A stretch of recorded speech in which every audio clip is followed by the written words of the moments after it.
দেখো বন্ধুরা, ঘুম থেকে উঠলাম। ঘুম থেকে উঠেই আগে সবার আগে ঠিক করলাম গাছে জল দেব। গাছে যেই জল দেওয়া হয়ে গেল, গাছটা জল দেওয়া হয়ে যাওয়ার পরেই দেখছি যে কর্তামশাই রেডি। ও এবার দেখছি বেরোচ্ছে, টাটা করে বেরিয়ে গেল। তারপরে 1 কাপ চা নিলাম। 1 কাপ চা নিয়ে একটু এদিক ওদিক ঘোরাঘুরি করলাম, চাটা খেয়ে একটু রিফ্রেশ হলাম। তারপরে রান্নাঘরে গেলাম। রান্নাঘরে গিয়ে একটুখানি নিজের জন্য রুটি তরকারি আগেই করেছিলাম, তারপরে একটা ডিম ভেজে নিলাম।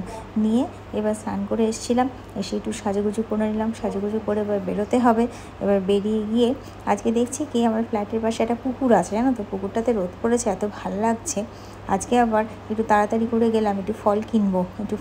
ঘরে ফল ছিল না, ফল কিনলাম।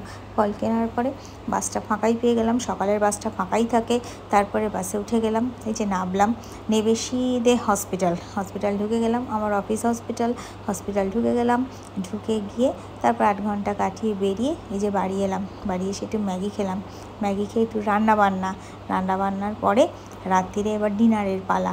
ডিনার করে দিনটাকে শেষ করলাম।